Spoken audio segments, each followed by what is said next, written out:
There was a small town in Ghana. The town sat between a forest and a calm river. Children played ampe under mambo trees.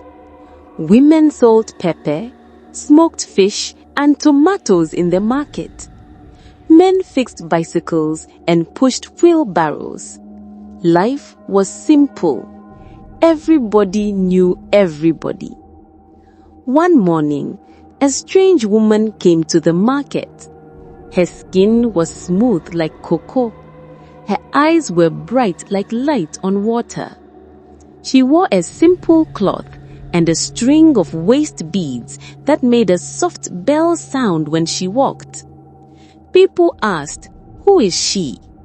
Some said she came from Cape Coast. Some said Volta. Others said the North, but nobody knew. She rented a small room near the old cocoa shed and came to the market every day. Her name was Efua. Efua was polite. She greeted the elders and smiled at children. She bought waki and kenke. She helped a blind man cross the road. People liked her, yet men stayed too long. Boys bragged. Older men whispered. Everyone watched her waist beads. The first man who chased her was Kwaku Koko. He was rich. He bought cocoa from farmers and sold in the city. He owned 2 big shops and a pickup. People respected him. He liked fine shirts and a gold watch. One afternoon, he saw Efua buying plantain. Her beads made the soft music. Kwaku forgot everything. He paid for her food, then sent rice, cloth, and perfume to her room. She sent all back. Kwaku went himself. "Madam, I want to know you," he said. She smiled and let him sit. He forgot his business. He forgot the farmers waiting. He only saw her eyes and heard the tiny bell sound. One night, he begged her to come to his house. She came. He touched her waist beads. She quickly held his hand. "Please, don't touch them. Leave them. It makes me happy," she said. He did not ask why. The next day, one of his shops burned down. 1 week later, his truck spoiled. The bank called. Farmers refused to sell to him. He sold his watch and phone. Soon, he sat by the roadside begging. Kwaku did not understand. Efua still walked through the market.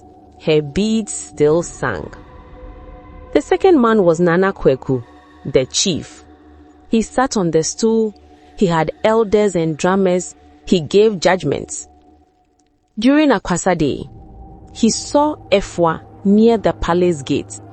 He forgot the dancing and asked, "Who is that woman?" He sent gifts to her. Efua said, "If Nana wants to talk to me, he must come himself." The chief had never begged anyone, but he went to her room. He spoke softly and asked her to come to the palace. She came. When he reached for her beads, she said, "Please leave them. It is better that way." He did not argue. After 7 days, trouble came. Elders fought. The guards were sick. The roof leaked. People whispered, "The gods have left Nana." A crowd gathered and shouted at the palace gate. The chief put on a simple cloth and left through the back into the forest. Efua still walked in the market. The third man was Mensa, a bank worker. He was kind. He lived with his wife, Adwa, and their 2 children. He saved money to build a house. One day, he heard the soft beads and saw Efua. He forgot what he came to buy. He followed her. When his wife traveled, he invited Efua to his house. She came. He reached for the beads. She held his hand.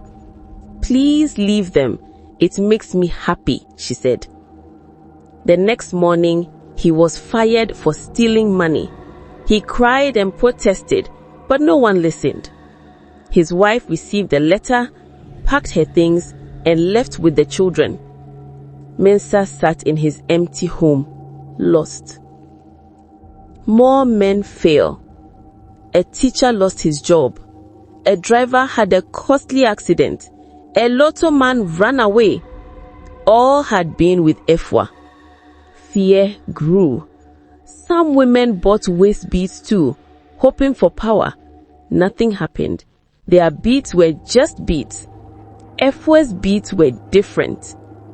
Then came Kojoboga. He lived in Italy before coming home.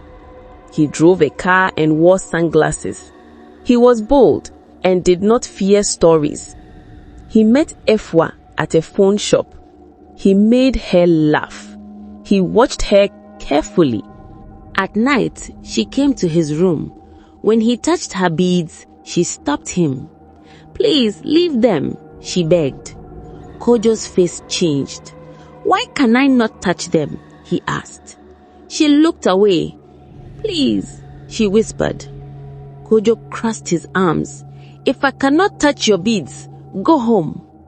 Her smile shook. She tried to charm him. Kojo stood and reached. He grabbed the beads and pulled. "Kojo, stop!" she screamed. The beads snapped. They fell like colorful rain on the floor. Efua screamed a strange scream. Her body shook. She collapsed, holding her stomach. Sweat ran down her face. Kojo stepped away, afraid. Efua ran out into the night, naked and crying. Dogs barked. Babies woke. People opened doors.